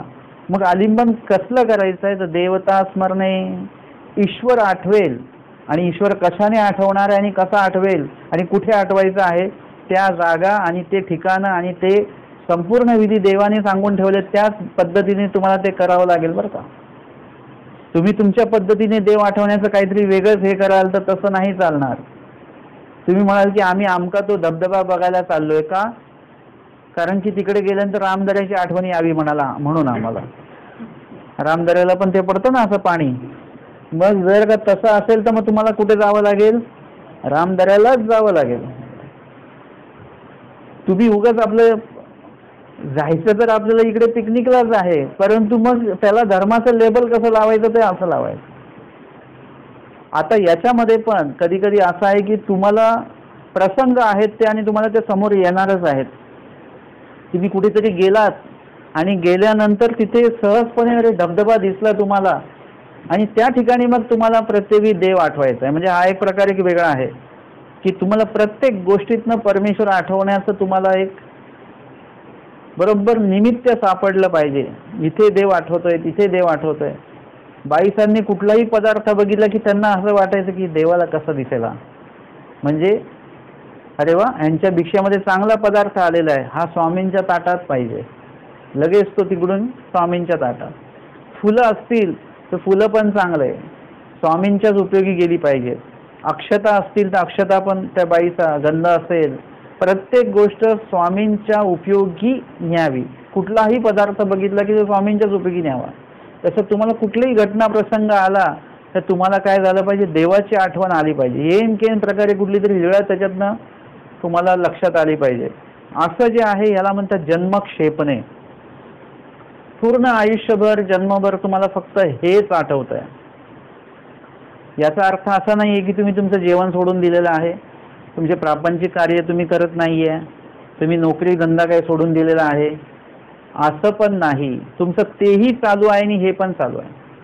जो कर्ज घेतलेला माणूस आहे, ज्यांनी कर्ज घेतलेलं आहे, डोक्यावर कर्ज आहे, ती व्यक्ती बघा कशी असते. म्हणजे ते लोक नाही बरं का जे पळून गेले, ते जे पळून जाऊ शकत नाही कुठेच कर्ज घेऊन, त्या व्यक्तीच्या डोक्यामध्ये 24 तास 12 महिने कर्जच असतं. तरी तो जेवत असतो, पण जेवताना सुद्धा तोंडी लावायला त्याला कर्जच असतं. प्रत्येक गोष्टीमध्ये कर्ज त्याला आठवत राहतं. जर का त्याला म्हटलं की बाबा आपल्याला ही वस्तू घ्यायची घरामध्ये, त्याला आधी कर्ज आठवतं. म्हणजे कर्जाचं चिंता चालू आहे की नाही, तरी पण बाकीचे कार्य चालूच आहेत. तसं आहे की इथे देवाच्या बाबतीमध्ये तुम्ही तुमचे प्रापंचिक कार्य सुद्धा चालू ठेवा, तिथे कर्जाची चिंता आहे, परंतु इथे परमेश्वराचं चिंतन तुमचं चालू राहिलं पाहिजे. कारण का तुम्ही कर्जाची चिंता करू शकता आणि सोबत बाकीचेही कामं तुमची चालू आहेत, तर बाकीची सगळं कामं चालू असताना देवाचं चिंतन सुद्धा तुम्ही सहजपणे करू शकता. याला सुद्धा जन्मक्षेपणे असं, जन्मक्षेपण्याचा हा एक भाग आहे बरं का. ह्याच्यात समाधानी नाही राहायचं, कारण की तुम्हाला हे स्मरण झालं फक्त, परंतु बाकीचे पण विधी आहेत. जन्मक्षेपण्यामध्ये मी तुम्हाला सांगितलं की देहाला कष्ट देता आले पाहिजेत. तिथे शंका देतात, ऐसे दुःखरूप साधन गोसावी का विहित केले. स्वामींनी एवढं दुःखरूप साधन का सांगितलं बरं? ते सांगतात तिथे की सुख साधने देव न पविजे नायका. त्याच्या आधीची जी काही वचनं आहेत त्याच्यामध्ये असे शारीरिक कष्ट सांगितलेले आहेत. सुख साधने देव न पविजे नायका, म्हणून काय करावं लागेल तुम्हाला? देहाला कष्ट द्यावे लागतील. देहाला जेवढे कष्ट होतात ना, आणि जेव्हा कष्ट होतात तेव्हाच देव आठवल्या जातो. याच्या व्यतिरिक्त जेव्हा देहाला कष्ट होत नाहीत त्यावेळेस देव आठवणं खूप दुरापास्त आहे. कधी न येणारे लोक जेव्हा गेटमध्ये दिसतात तेव्हा आम्ही लरे समजतो की काहीतरी कष्ट आले त्यांना, काहीतरी दुःख प्राप्त झालेलं आहे यांना. म्हणजे आणि ते आतमध्ये आल्यानंतर त्यांचं कथा पुराण ते सांगतात आम्हाला का खूप दिवसातनं. एवढंच फक्त आम्ही ते टीव्हीचं पॉवर ऑन करतो ना आपण, आणि त्याच्यानंतर एकदा टीव्ही चालू होईपर्यंतच आपण बोलत असतो, आणि एकदा टीव्ही चालू झाल्यानंतर फक्त टीव्ही बोलतो. आपण फक्त मुक्यासारखं बसायचं असतं. तसं आम्हाला कधी कधी काही लोकांना प्रश्न करायला भीती वाटते का खूप दिवसांनी आलात, एवढंच वाक्य आमचं असतं पहिलं, त्याच्यानंतर सगळी वाक्य त्यांचीच असतात. आम्ही फक्त जाताना बरोबर या या या बस एवढंच म्हणतो, हे शेवटचं वाक्य आमचं या या, याच्याने समारोप होतो आणि ते जातात. म्हणजे पूर्ण कथाकथन त्यांचं ते सगळं सांगत बसतात. म्हणजे हे काय झालं, कुठेतरी कष्ट असतात आणि त्याच्यानंतर या सगळ्या गोष्टी होतात. परंतु या व्यतिरिक्त आपल्याला ईश्वराच्या आवडीस्तव देवाला कष्ट द्यायचे. आपल्या देहाला कष्ट निर्माण झाल्यानंतर मग ईश्वराविषयीची आवडी आपण दाखवायला लागतो. परंतु इथे ईश्वराच्या आवडीस्तव आपल्याला देहाला कष्ट दाखवायचे. मनामध्ये दुःख असलं पाहिजे. म्हणजे आज आपल्याला कुठेतरी काहीतरी देवपूजा असेल, तुम्हाला सांगतो कार्यक्रमामध्ये देवपूजा ठेवण्याची पद्धत कशी चालू झालेली आहे की देवपूजा असेल तर खूप लोक येतात, प्रवचन असेल तर कोणी येत नाही. आज आपल्याकडे तुम्ही देवपूजा ठेवली असती तर आज आपल्याकडे भरपूर लोक आले असतील. याच्या व्यतिरिक्त जर का सांगितलं की प्रवचनच आहे बाकी काहीच नाही आहे तर लोक त्या मानाने कमी येतील. प्रवचन ऐकणारे लोक खूप कमी आहेत. आणि तर हे काय आहे की तेव्हापासनं हे चालू झालेलं आहे की लोकांच्या लक्षात आलं की देवपूजा ठेवली की लोक येतात, म्हणून देवपूजा ठेवताना त्याचं विश्लेषण सगळं दिलं जातं त्याच्यामध्ये, आणि ते वाचून वाचून लोक येतात. परंतु प्रवचनात काय चालू आहे, कुठला विषय चालू आहे, अस्थिपरी चालू आहे का, उद्धरण चालू आहे का, ते विषय ऐकून कोणी येत नाहीत. आता मानसिक दुःख जे आहे, मानसिक दुःखामध्ये आपल्याला पूर्ण परमेश्वराचं ते वातावरण आपल्या मनामध्ये असलं पाहिजे. म्हणजे जिथे कुठे परमेश्वराचं काय आहे त्या ठिकाणी लगेच आपल्याला जाता आलं पाहिजे. फक्त देवपूजेसाठी म्हणून आपल्याला जाणे नाही. देवपूजा तुम्ही कराल किती कराल, कुठे कुठे जाऊन कराल. देवपूजा करून काय होईल, काय होईल म्हणजे देवपूजा आपण त्या हिशोबाने करत नाहीये ना. जर का एखादा विशेष आधार घेतल्यानंतर तो कुठला आहे काय आहे त्यानुसार नाही वातावरण तुम्हाला तिकडचं तयार होणं. प्रसाद वंदन करताना तिथे सांगितलेलं आहे की तामसे काळी सत्व आहे, गेले सत्व आहे. सन्निधान देवाची प्रवृत्ती उपजे हे कधी होतं असं, जेव्हा प्रसाद वंदन पण त्या पद्धतीने केलं गेलं पाहिजे. आणि नुसतं न चावता अन्न खाल्लं तर ते सुद्धा त्रासदायक ठरतं. तसं विधियुक्त किंवा व्यवस्थित विधी न बोलता जेव्हा आपण नुसते स्थान विशेष आणि प्रसाद नुसते कपाळाला लावतो किंवा कपाळ नुसतं त्याला लावून काढून घेतो, काय करतो आपण? देवपूजेला जातो तेव्हा तुम्ही तटस्थपणे बघा की आपण काय करतो. फक्त कपाळ टेकवतो, बाजूला कपाळ टेकवलं की लगेच दिला, कपाळ टेकलं दिलं, कपाळ टेकलं दिलं. तो विशेष कुठला आहे काय आहे तेही माहिती नसतं. विशेष वंदन करताना तो भाव नसतो. फक्त कोणीतरी सांगितलेलं असतं की असं म्हणा, पवित्र सेवा संबंधाची माझा दंड, तेवढंच आपण म्हणतो आणि पुढे देतो. तो भावच तयार नाही होता त्याच्यामध्ये. मी असं म्हणत नाही देवपूजा करू नका, परंतु देवपूजा करताना मग तो भाव मनामध्ये ठेवा, ते वातावरण तयार करा, तर तुम्हाला पूर्ण देवपूजा वंदन करण्याचा, विशेष वंदन करण्याचा आनंद सुद्धा येईल. स्थान वंदन करण्याचा आनंद सुद्धा तेव्हाच येणार आहे. हे कधी येणार? जेव्हा तुमच्या मनामध्ये मानसिक दुःख असेल. आता याच्यातनं आता आपण वेगळा विषय घेऊया. पूर्ण आता अपोजिट विषय सांगतो मी तुम्हाला. आपल्या याच्यामध्ये टीका आहे वचनाची. पोर जीव काट्याच्या पेट्यावरी विषय व्यवस्था करी, असं वचन आहे. आणि त्याच्या टीकेमध्ये दिलेलं आहे, सन्निधान वियोगाचे दुःख नाही, ईश्वराविन कैसे जिने हे न म्हणी. सन्निधान वियोगाचं दुःख आहे कोणाला? नाही. ईश्वराशिवाय आपण कसं जगणार आहोत याचं दुःख आहे का आपल्याला? नाही आहे.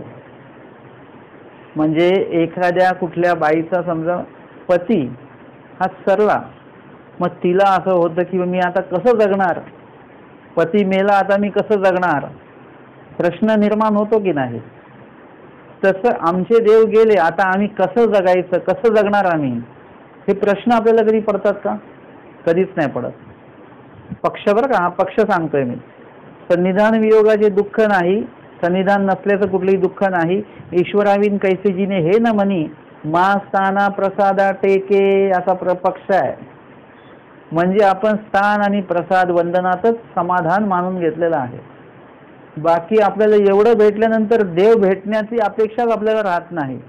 किती लोकांना अशी अपेक्षा आहे की आपल्याला देव भेटावेत, आपल्याला देवपूजा भेटावी, आपल्याला प्रसाद भेटावा. लोक म्हणतात बाबा प्रसाद विकत मिळतो का, देव विकत मिळतात का, हा विशेष विकत मिळेल का?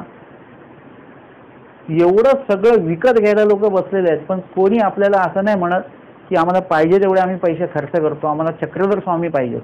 प्रत्यक्ष भेटतील का? असा कुठला अवसर करता येईल का आपल्याला? प्रत्यक्ष स्वामी मला भेटतील त्याच्यामध्ये होईल असं कधी आहे? असे कधी विचार कधी कोणामध्ये? तो विचार मनामध्ये आला पाहिजे. हा खरा विचार आहे. त्यासाठी पेटून उठलं पाहिजे अक्षरशः. ह्याला म्हणतात मानसिक तुमच्या मच्यामध्ये असलं पाहिजे. आणि या संदर्भातलं मला पुंथांब्याचे दादा होते, मोठे दादा, त्यांची आणि माझी चर्चा झालेली अशी काही पहिली आणि शेवटची चर्चा आमची ती. आम्ही एरवी घाबरायचो, त्यांच्यासमोर बसायचो नाही, परंतु त्या दिवशी असा योगच चालून आला आणि त्यावर चर्चा झाली. स्थानावरच विषय झाला आमचा. त्या काळामध्ये असं काही रेकॉर्डिंग हा प्रकार नव्हता, नाही तर तो रेकॉर्डिंग झाला असतं त्या काळात. स्थानावरच विषय झाला आमचा. आणि त्यानंतर इतका तो रंगला विषय की 1 तास फक्त ते आणि मी बोलत होतो, बाकी दुसरं कोणीच नव्हतं तिथे. म्हणजे होते सगळे पण बोलत कोणी नव्हतं, आम्ही दोघंच फक्त बोलतोय. आणि बोलता बोलता दादांनी मी आत्ता जो पक्ष म्हटला सेम तशीच्या तशी एक ओवी त्यांनी मला म्हणून दाखवली.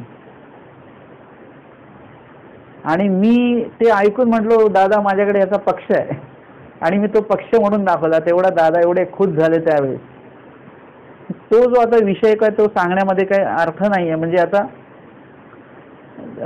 आता पक्ष आलेला आहे, त्यांनी सांगितलेली ओवी आहे, त्यांनी काही गोष्टी माझ्याकडे त्या एवढ्या चांगल्या मांडल्या, परंतु त्या हळू आवाजामध्ये मांडल्या. ते म्हणाले बाकीच्या लोकांना सांगून उपयोग नाहीये, लोक त्याच्यामध्ये रममान आहेत. मग स्थाना प्रसादा टेके म्हणजे स्थाना प्रसादा वंदनामध्येच आम्ही खूपसं आमचं एक धावपळ आमची चालू केलेली आहे आणि त्याच्यामध्ये आम्ही समाधान मानलेलं आहे. मी असं म्हणतो की स्थान वंदन करा, प्रसाद वंदन करा, विशेष वंदन करा, परंतु त्याच्यामध्ये असं समाधान मानू नका की आम्हाला सगळं भेटलं. स्थान भेटले, प्रसाद भेटले, विशेष भेटले, ज्यांनी प्रसन्नतेने हे सगळं आम्हाला दिलेत, ते मात्र भेटलेले नाहीयेत. तुम्ही एखाद्या घरी जाता कोणाला भेटायला, त्यांच्या घरातले सगळे भेटतात पण ती व्यक्ती भेटत नाही. मग तुम्ही काय म्हणता? सगळे भेटले पण दादा भेटले नाही, बाबा भेटले नाही, बोलता की नाही? आश्रमात गेलो आम्ही, सगळे भेटले, मोठे बाबा भेटले नाहीत आम्हाला. ही एक खंत आहे की नाही तुमच्या मनात? बाबा भेटले असते तर बरं झालं असतं. ही खंत सुद्धा ठेवा. स्थान वंदन करायला जा, प्रसाद वंदन करायला जा, विशेष वंदन करायला जा, वंदन करा, परंतु ती एक खंत ठेवा की हे विशेष ज्यांनी दिला ते आम्हाला भेटले नाहीत. एक काष्टाला ज्यांनी हात लावला, स्पर्श केला, त्याला प्रसन्नतेने आमच्याकडे ते दिलं, ते स्वामी काही भेटले नाहीत. सगळं भेटतं. मी जसं ह्याला जातो, उंच मठाकडे जातो मी डोमेग्रामला, त्यावेळेस मी ते खांब बघतो, ती चौकट बघतो. सिन्नरला मी जातो, ते खांब बघतो, ती चौकट बघतो. मला माहिती आहे की तिकडे इथे लोपे स्थान आहे. सिन्नरला पण त्या खांबाच्या मागे स्वामी लपले. तो खांब अजून तिथेच आहे, पण ते खांबामागे जे लपले होते ते आमच्यापासून कुठे लपलेत आता? ते आमच्या समोर का नाहीयेत? तो जो व्यक्ती कुणी बघायला आलेला होता स्वामींना, त्यांनी कमीत कमी स्वामींना वेगळ्या वेशामध्ये का होईना त्यांनी बघितलं तरी, परंतु आम्हाला स्वामी वेगळ्या वेशात सुद्धा भेट देत नाहीये. म्हणजे आम्ही त्या व्यक्तीपेक्षा आम्ही कसे आहोत की आम्हाला स्वामी खांबाच्या मागून सुद्धा असे दिसत नाही, लपलेले सुद्धा दिसत नाहीये, नुसता खांब दिसतोय आम्हाला. लोपे स्थान आहे उंच मठाचं. नंतर दुसऱ्या दिवशी का होईना स्वामी आतमध्ये तर गेले, आम्ही अजून वाट बघतो. त्या चौकटीच्या मागे स्वामी आहेत, परंतु चौकटच दिसते आम्हाला, स्वामी दिसतच नाहीये आणि आतमध्ये सुद्धा येत नाहीये. ही खंत तर कुठेतरी आपल्याला असणं गरजेचं आहे. आणि म्हणून त्यापर्यंत पोहोचलं पाहिजे. अस्थिपरी म्हणजे साधारण विषय नाही. मला अनेक लोक बोलले की तुम्ही ग्रस्तांना अस्थिपरी का सांगता? कारण की का म्हटले ते लोक असे, खरोखर त्याच्यामध्ये ते कस आहे, ते सत्व आहे. आपण अस्थिपरी ऐकून परत आपले जनरलच आपण ते विधी करतोय, बाकी आपल्यामध्ये कुठलाही बदल नाही. तर तसं असता कामा नाही. अस्थिपरी ऐकल्यानंतर आपल्यामध्ये आमूलाग्र बदल होणं गरजेचं आहे. तुमचं साध्य तुम्हाला निश्चित करण्याची ही वेळ आहे.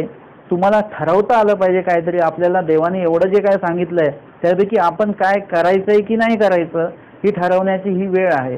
आणि त्यावेळेस तुम्ही काय करतायत पेक्षा तुम्हाला अजून काय करायचं आहे, तुमच्याकडनं देवाला काय अपेक्षा आहे याचा विचार आता कुठेतरी आपण करणं गरजेचं आहे. आता आपण किती दिवस पहिली दुसरी तिसरीमध्ये राहणार आहोत, पुढच्या वर्गात आपल्याला जायचं आहे आणि ती क्वालिटी आपल्याला वाढवायची आहे. आणि तयासीच परमेश्वर पुनरपी आपला संबंध देती, कुणालाही भेट देत नाहीत. आपल्याला का नाही भेट होते? आधीच्या काळापेक्षा जास्त पैसा खर्च केला जातोय अवसरांसाठी, जास्त प्रमाणात दीप लावले जात आहेत. बाईचा किती लावायच्या? पंचवाती लावायचा आहे ना. आरती पालमांडा ठेवीती, धूप लावायच्या. आज किती दिवे लावले जात आहेत? 101, 1000. आधी फुलं किती व्हायला जायची? जेवढे स्वामींच्या अलंकारांना लागतील, म्हणजे लिमिटेड फुलं आहेत, 500, 600, 1000 फुलं लागायची. परंतु आज किती व्हायला जात आहेत? 1.25 लाख पुष्प व्हायला जात आहेत. आधीपेक्षा जास्त विधी होत आहेत, आधीपेक्षा जास्त पंचावतार होत आहेत, आधीपेक्षा जास्त ठिकाणी अनेक विधी घडत आहेत. तरी पण आपल्याला देव भेट का नाही देते? कारण की कुठेतरी ताळमेळ होत नाहीये. म्हणजे तुम्ही प्रयोग करतायत आणि तो प्रयोग तो हे होत नाहीये, निर्णायक प्रयोग तो ठरत नाहीये, म्हणजे प्रयोग कुठेतरी चुकतोय असं त्याचा अर्थ आहे.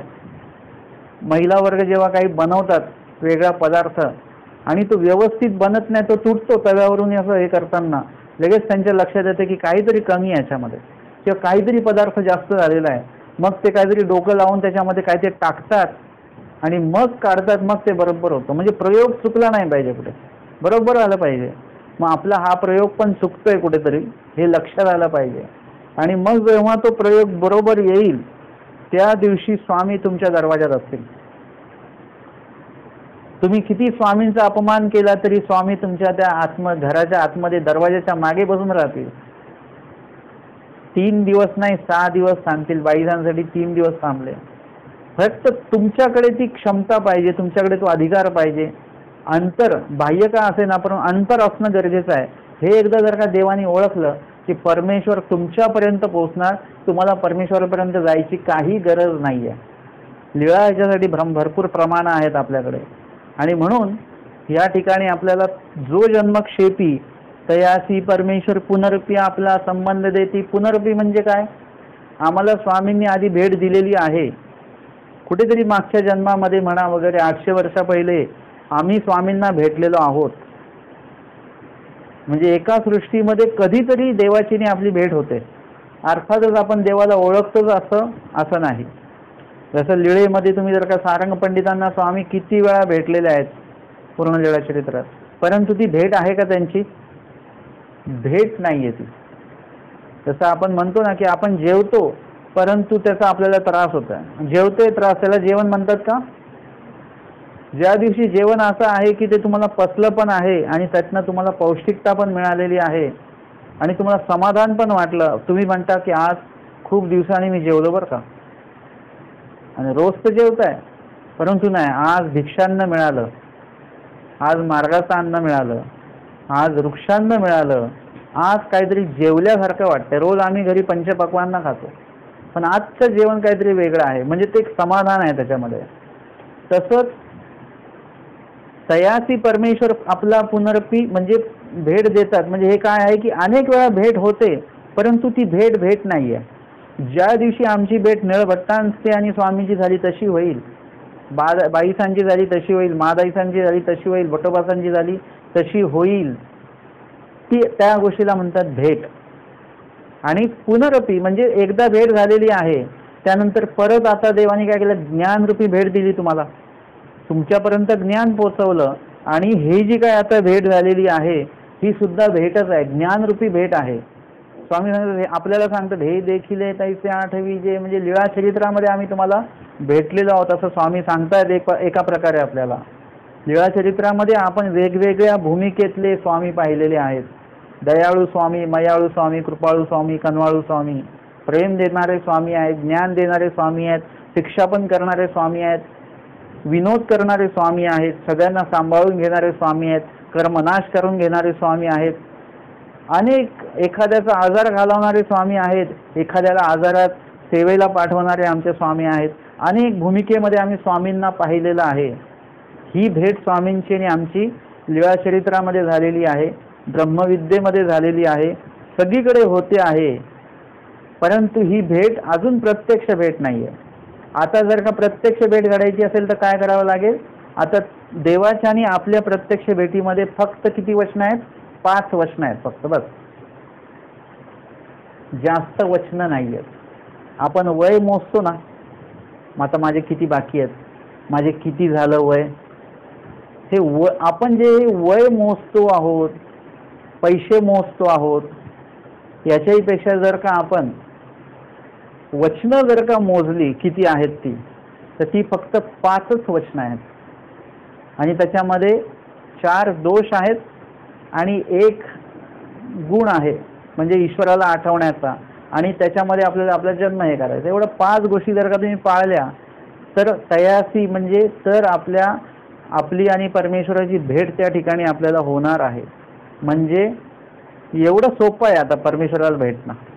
जेव्हा तुम्ही नक्की करता की आता देवाला मला भेटायचं आहे, त्यावेळेस तुमच्यासाठी ही सगळी वचनं सोपी आहेत, हे सगळं आचरण सोपं आहे. जेव्हा फक्त तुम्ही त्याच्यासाठी झपाटलेले पाहिजे बस. मग लोक काय काय करतात तुम्ही जर का बघितलं की लोक प्रसिद्ध कमवण्यासाठी काय काय करतात, कुठून कुठून उड्या मारतात. काय आमचे स्वामी सांगतात, पोरजीव मरूनही ऐश्वर्य साधतात. एखाद्यात प्रसिद्धी मिळवायची असेल आणि मरून जर का ती प्रसिद्धी मिळणार असेल तर मरून प्रसिद्धी साधतात, मृत्यू सुद्धा स्वीकारतात. काल मी सांगितलं ते प्रसिद्धीसाठी आणि नावासाठी मरण लोक स्वीकारतात. काय स्वीकारतात? मरण स्वीकारतात, पण अनुसरण स्वीकारत नाहीत. हे काय आहे? फक्त 5 वचनं आहेत.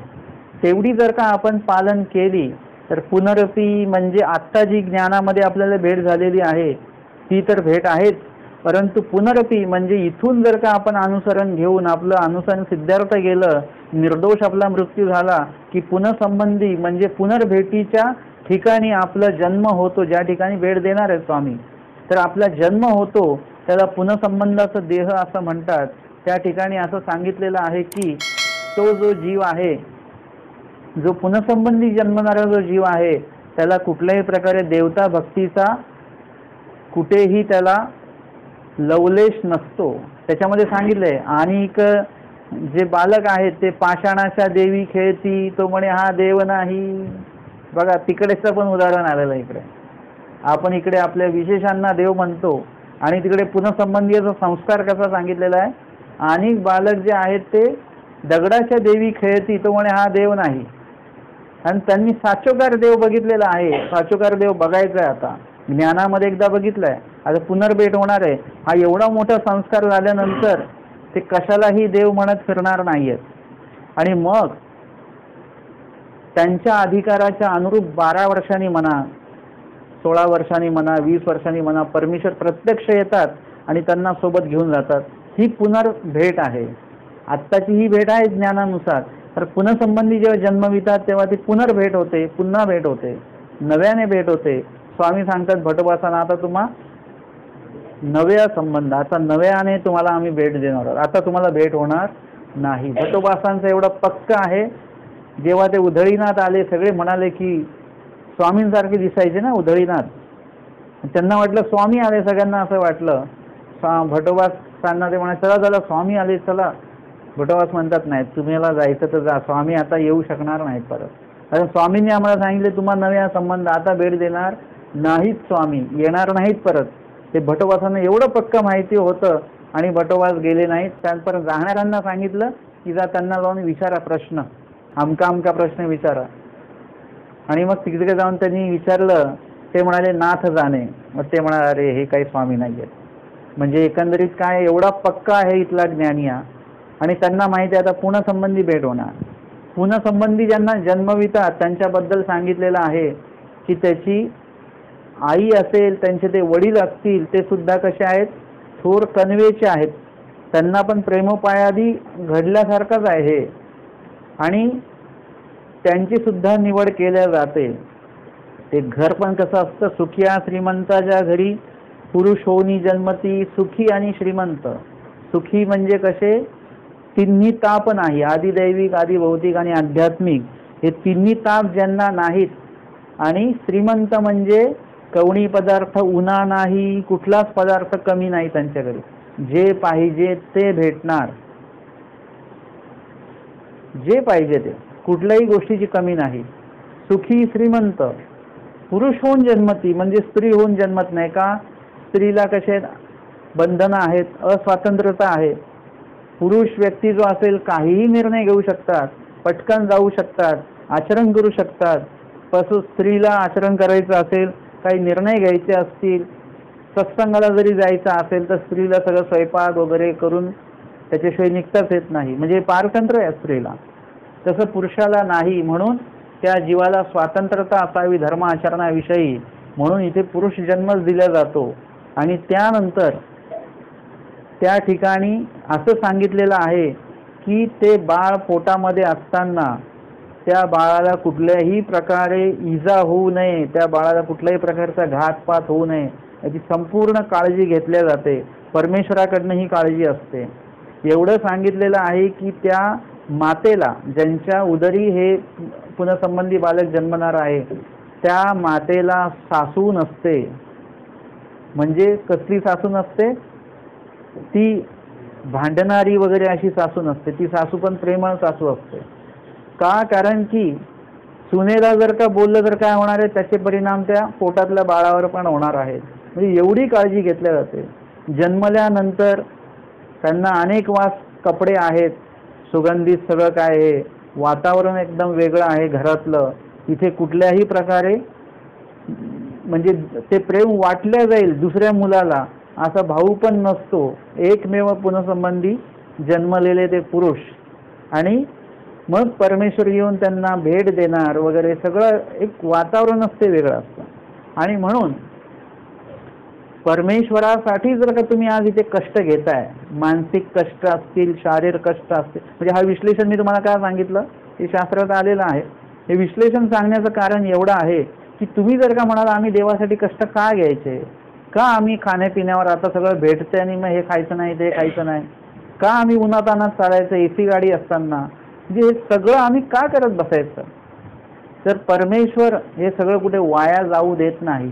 तुम्ही जर का एवढे कष्ट घेताय तर त्या कष्टाचा पूर्ण मोबदला परमेश्वर तुम्हाला तिकडे देत आहे. आमच्यासाठी जर का हे असं करू शकतात, करत आहेत, तर आम्ही सुद्धा यांच्यासाठी अशा अशा प्रकारे साह्यभूत आम्ही होणार आहोत. दृष्टांत येतो दुर्भगेचा, त्याच्यामध्ये तो पती जो आहे आणि ते सासूरवाडी आहे तिची, ते सगळेजण तिचा तिरस्कार करतात त्या बाईचा.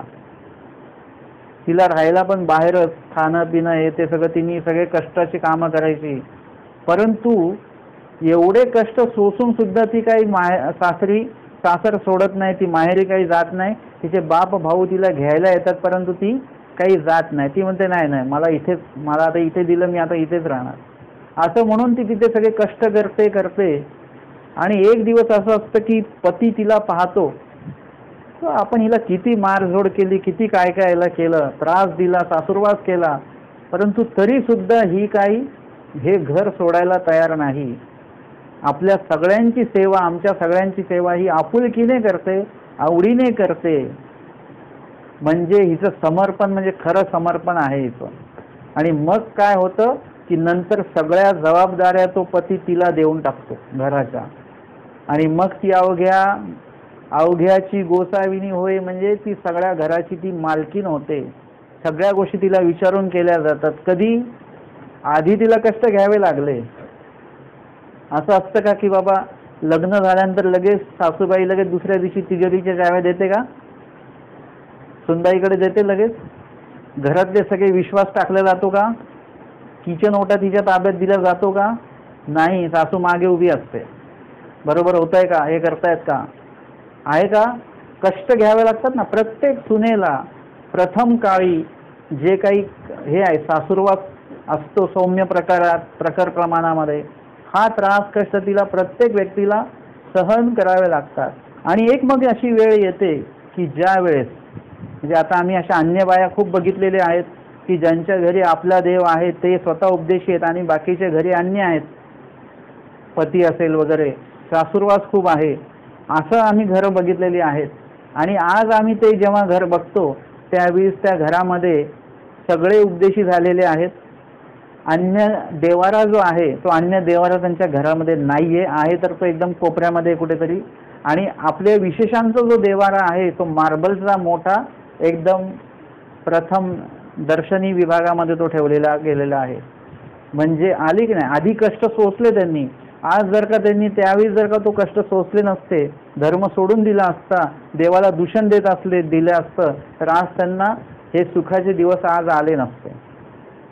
एक आमच्याकडे ते 2 बहिणी यायच्या, त्यांचं असं होतं की बाबा मंदिरामध्ये तेव्हा यायच्या, चोरून लपून यायच्या त्या. आणि विशेष करताना अशा हात कापायचे त्यांच्या, की जर का नवऱ्याने कुठून बघितलं असेल किंवा कोणी सांगितलं आम्ही मंदिरात आलोय तर हकलून देईल, तो काय होईल आणि काय नाही, असं ते रडारड असायची त्यांची नुसती. आणि मग एक वेळ अशी आली की नवरा तिला सोडून जायचा मंदिरामध्ये आणि विचारायचं किती वेळाने येऊ घ्यायला. त्यानंतर अशी एक वेळ आली शेवटच्या टप्प्यामध्ये की नवरा तो सोडायचा आणि तो पण आतमध्ये येऊन बसायचा. म्हणजे इतकी अनुकूलता आलेली होती. तुम्हाला काय करायला लागेल, फक्त शारीरिक कष्ट आणि मानसिक दुःख तुमच्या मनामध्ये असले पाहिजेत. परमेश्वर या सगळ्या गोष्टींचं तुम्हाला जो काही मोबदला द्यायचा आहे ते परमेश्वर देणार आहेत. आपण आपल्या कष्टाचा पण हिशोब नाही करायचा आणि देव किती मोबदला देणार आहे त्याचा पण हिशोब नाही करायचा. आपण फक्त काय करायचं, देवासाठी म्हणून करत राहायचं, बेहिशोब करायचं. आता तुम्ही जेव्हा जेवता त्यावेळेस तुम्ही बघता का की आता आपण 2 गाजर खाल्लेत म्हणजे त्याचं एवढं रक्त बनेल, आता आणि चपाती एवढी खाऊया आपण म्हणजे त्याचं एवढं रक्त बनेल, असं आपण हिशोब करून खातो का काही? आपण किती खातो याचा हिशोब नाही आहे आणि किती रक्त बनतं याचाही हिशोब नाही आहे. मग जर का त्याचा हिशोब नाही करत आहे आपण, तर मग देवाचा तर हिशोब अजिबातच नाही केला पाहिजे. जे काही नफा त्यामध्ये आपण गाठी घेऊन आणि खडे घेऊन बसतो आणि तर हिशोब असतो, आज किती स्मरण केलं, तुम्ही आज किती सहाय्य केलं याची कधी लिस्ट केलेली आहे का कोणी? कोणी केलेली नाही आणि कोणी करत सुद्धा नाही आहे. परंतु आम्ही किती स्मरण केलेलं आहे याची लिस्ट आहे, आम्ही किती उपहार केले त्याची लिस्ट आहे, आम्ही किती खावादूंना खावले त्याची लिस्ट आहे, आमचे किती वर्ष झाले उपदेश घेऊन त्याची लिस्ट आहे, दीक्षा घेऊन किती वर्ष झाले त्याची लिस्ट आहे. सगळ्याची यादी आहे आमच्याकडे. परंतु देवानी या बदल्यात तुम्हाला किती वेळा सहाय्य केलंय याची यादी एकाकडे सुद्धा नाही आहे. जे जाणकार व्यक्ती आहेत ते रहस्य उलगडत नाही, त्यांना माहिती आहे किती वेळा सहाय्य केलेलं आहे, परंतु ते कधी उक्त करत नाही. स्वतःचे समर्पण आणि ईश्वराचं सहाय्य आहे, दोन्ही गोष्टी ते कधी उक्त करत नाहीत. आणि म्हणून जर का आपण एवढं सगळं सहन करण्याच्या तयारीमध्ये असू तर मग तयासीच परमेश्वर पुनःसंबंधी पुनरूपी आपल्याला भेट देणार आहेत, त्याच व्यक्तीला देणार आहेत. आणि ती व्यक्ती आपण असावं त्या भूमिकेमध्ये, तर तर अधिक चांगलं होईल अशा विचाराने आपण काय केलं पाहिजे, या अस्थिपरीक्षा विषयीचं चिंतन आपण केलं पाहिजे. दंडवत हो.